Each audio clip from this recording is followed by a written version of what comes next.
The sun hung low over the jagged peaks of the Arizona Territory, casting long shadows across the dusty plains where the Apache camp once thrived.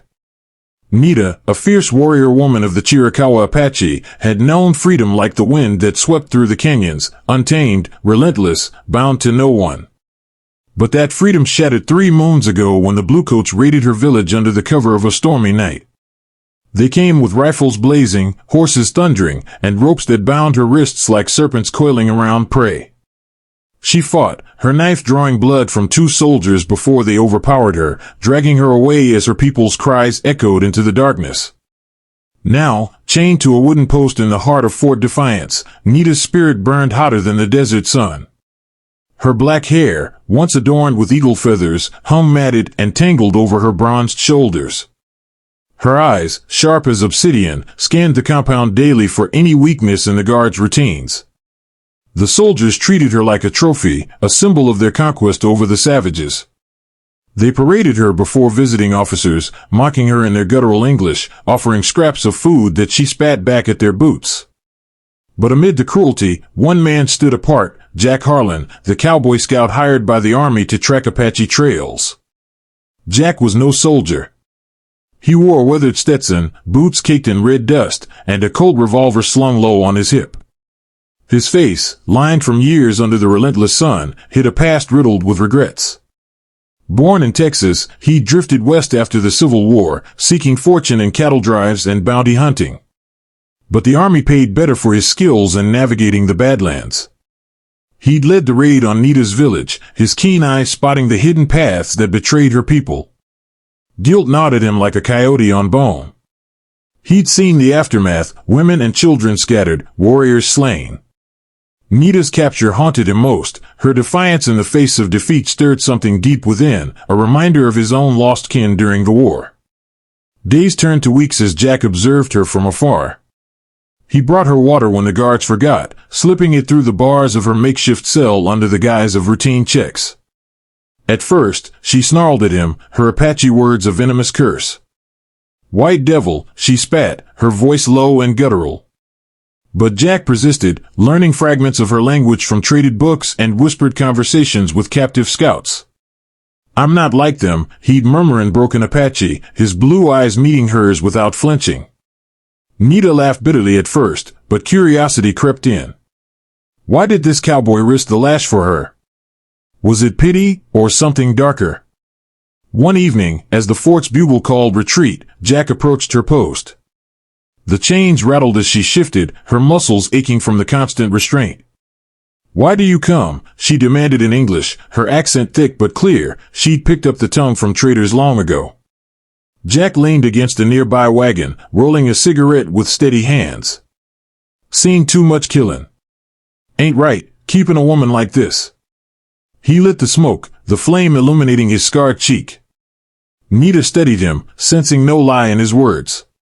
Stories of his exploits reached even her ears, the cowboy who outran Comanche raids, who tamed wild mustangs with a whisper. Yet here he was, a tool of the invaders. As nights grew colder, their exchanges deepened. Jack spoke of his youth, of losing his family to raiders on the frontier. "I thought fighting back would heal it," he confessed one starlit evening, "but it just carves deeper." Nita shared glimpses of her world, the sacred dances around campfires, the hunts where she proved herself equal to any man. "My people are the land," she said, her voice fierce. "You whites carve it up like meat." Jack nodded, shame etching his features. He began smuggling her bits of jerky, a stolen blanket against the chill. In return, she taught him Apache lore, the stars' names, the herbs that healed wounds. But tension simmered in the fort. Colonel Hargrove, a stern man with a mustache like iron bristles, grew suspicious of Jack's lingerings. "That squaw's a viper, Harlan," he barked during muster. "Don't get soft, or you'll join her in chains." Jack feigned indifference, but his resolve hardened. He couldn't stomach the colonel's plan, to ship Nita east for civilization, a fate worse than death for a free spirit. Whispers among the troops hinted at worse, unofficial auctions where captives became playthings for the highest bidder. Jack plotted in secret. He mapped the fort's patrols, noting the dawn shift when guards were drowsiest from night watches. He stashed a horse in a hidden arroyo beyond the walls, saddled with supplies, water skins, dried meat, a rifle. His heart raced at the risk. Desertion meant a noose if caught. But Nita's fire ignited his own dormant rebellion. "I'll cut you loose," he whispered one midnight, his breath warm against the bars. At dawn, when the sky bleeds red, Nita's eyes widened. Freedom beckoned, but trust warred with instinct. "Why risk your neck, cowboy?" she asked. Jack paused, his voice steady. "Because some chains ain't visible, but they bind just the same." The night before the escape, a storm rolled in from the mountains, thunder cracking like gunfire. Jack lay awake in his bunk, fingers tracing the knife hidden under his pillow. Visions plagued him, Nita riding free across the plains, her hair whipping in the wind. Or worse, her body swinging from a gallows if the plan failed. Dawn approached, the sky paling to gray. He slipped from the barracks, shadows cloaking his movements. The guard at Nita's post dozed, rifle across his lap. Jack's boot creaked on gravel, but the man didn't stir. With a swift motion, he clamped a hand over the guard's mouth, knife pressing to throat. "Quiet, or die," Jack hissed. The guard's eyes bulged, but he nodded. Jack bound him with rope, gagging him tight.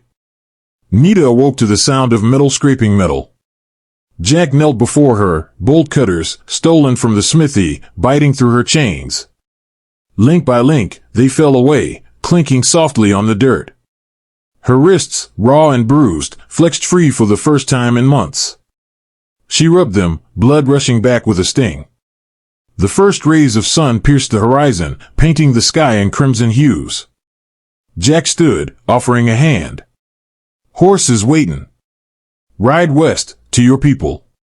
Nita rose, her legs steady despite the ordeal. But as she met his gaze, a shadow crossed her face. Freedom tasted sweet, yet his eyes held a possessiveness she knew too well, the white man's claim, even in salvation. "I'd rather die than be yours," she said, her voice cutting like a blade through the dawn air. Jack froze, the words a slap. He hadn't voiced his hidden hope, that she'd see him as more than a rescuer, perhaps a companion in the wilds.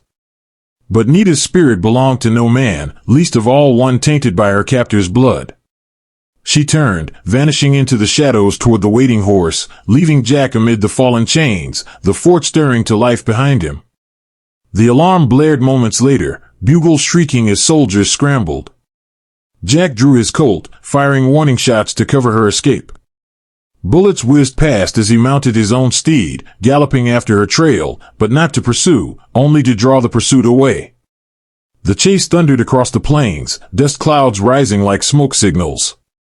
Nita rode hard, her heart pounding with reclaimed liberty, the cowboy's sacrifice a puzzle she might never solve. Gunfire echoed through the canyons as Nita urged the stolen horse onward, its hooves pounding the parched earth like war drums. The dawn sky bled red and gold, mirroring the blood she'd spill if the soldiers caught her. Jack's face lingered in her mind, those piercing blue eyes, the rough hands that severed her bonds. But freedom came at a price. She sensed his unspoken claim, a chain subtler than iron. "No," she vowed silently, "I'd rather face the spirits than belong to any man, white or otherwise." Behind her, the fort erupted in chaos. Colonel Hargrove bellowed orders, his face purple with rage. "Mount up. That squaw's worth her weight in bounties." 24 cavalrymen thundered out the gates, rifles glinting in the rising sun. Jack, feigning pursuit to buy time, rode at the rear, his mind racing. He'd point them east, away from Nita's westward path, but suspicion already brewed.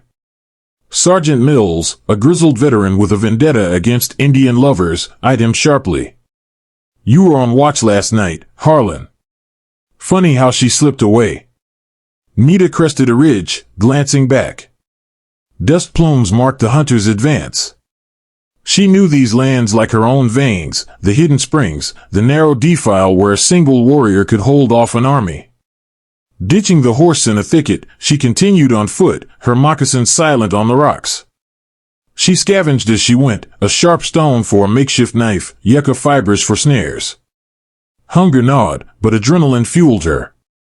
Memories flashed, her clan's last stand, her brother falling to a bluecoat's bayonet. Vengeance burned hotter than escape. Miles away, the pursuit splintered. Jack led a detachment into a box canyon, claiming fresh tracks. She's heading for the river, he lied, dismounting to inspect the ground. As the men fanned out, Mills confronted him. "You're playing us, ain't ya?" His hand hovered over his pistol. Jack's response was swift, a punch to the jaw, dropping Mills cold. But the scuffle alerted the others. Bullets flew, Jack dove behind boulders, returning fire. One grazed his arm, blood soaking his shirt. He broke free, galloping toward Nita's true trail, now a hunted man himself. Nita reached the sacred mesa by midday, its flat top a refuge known only to her people. She climbed the sheer face, fingers bleeding on the sandstone. From above, she watched the plains. Two groups approached, one army led, the other. Jack? Alone, bandaged, pushing his horse to exhaustion.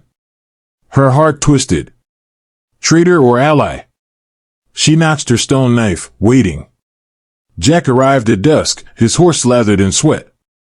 "Nita," he called, voice hoarse. I threw him off. "We can make the border together." She emerged from the shadows, knife raised. "Together? You think I owe you my life?" Jack dismounted, hands up. "Ain't about oh. It's about surviving. The Apache wars are ending, whites flooding in. We could start fresh, ranch in Mexico, away from it all." His words dripped with desperation, revealing the depth of his delusion. He'd romanticized her, seen her as redemption for his sins. Nita's laugh echoed bitterly. "You cut my chains, but you forged new ones in your mind. I'd rather die than be yours." She lunged, knife slashing. Jack dodged, grabbing her wrist. They grappled, rolling in the dirt, breaths ragged. His strength overwhelmed, pinning her. "Don't make me hurt you," he pleaded. But Nita headbutted him, stars exploding in his vision. She broke free, scrambling for his fallen colt. The shot rang out, but not from her. Mills and his men crested the mesa, rifles trained. "Told you he was a turncoat." Mills snarled. Jack staggered up, shielding Nita. "Run," he yelled. She hesitated, then bolted for the edge. Bullets chipped rock around her. Jack fired back, dropping one soldier, but a round pierced his chest. He crumpled, blood bubbling from his lips. Nita dove into a crevice, heart pounding. Below, the mesa dropped sheer to a ravine. She heard the soldiers closing in, Mills laughing. "We'll smoke her out." Smoke, torches flickered as they set brush alight. Flames licked the dry grass, spreading fast. Choking fumes rose, Nita coughed, eyes watering. Trapped. But Apache cunning prevailed. She recalled a hidden ledge, a narrow path etched by ancestors. Slipping down, she balanced precariously, wind whipping her hair. From above, screams erupted. The fire backlashed, engulfing the soldiers in an inferno. Mills' cries pierced the night as flames consumed him. Nita watched, horrified yet triumphant. But Jack, had he perished?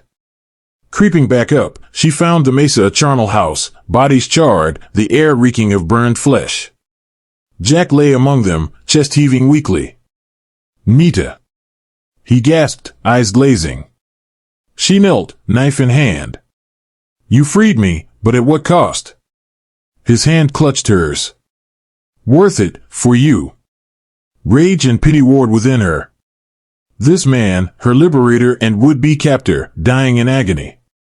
Mercy or justice? She pressed the blade to his throat. "Go to your ancestors, cowboy." A swift cut, blood spilling like a river. His body went limp, eyes staring blankly at the stars. But the nightmare deepened. Hoofbeats thundered, more troops, drawn by the blaze. Nita fled into the night, but exhaustion slowed her. They cornered her in a wash, Hargrove at the lead. End of the line, squaw. Ropes lashed her again, tighter than before. Dragged back to the fort, she endured beatings, starvation. Whispers spread. Hargrove planned a public execution at dawn, a spectacle to break Apache resistance. In her cell, chains renewed, Nita plotted. A sympathetic guard, another scout like Jack, slipped her a file. For what Harlan started, he murmured. She worked through the night, links weakening. Dawn broke, the gallows erected in the courtyard. Soldiers gathered, jeering. Hargrove read the charges: escape, murder. Nita stood defiant, noose around her neck. As the trapdoor creaked, she twisted free, file turn shift slashing the hangman's throat. Chaos exploded, rifles fired wildly. She grabbed a pistol from the fallen executioner, dropping 2 guards. Blood sprayed, screams filled the air. Hargrove charged, saber drawn. Die, you bitch! Their clash was brutal. His blade nicked her side, but she dodged, firing point blank. His head exploded in gore, brains splattering the crowd. The fort descended into pandemonium. Prisoners rioted, inspired by her fury. Nita fought like a demon, bullets whizzing, bodies piling. But numbers overwhelmed. A shot to her leg dropped her, soldiers swarmed, beating her senseless. Darkness claimed her. She awoke in a wagon, bound for the east, alive, but broken.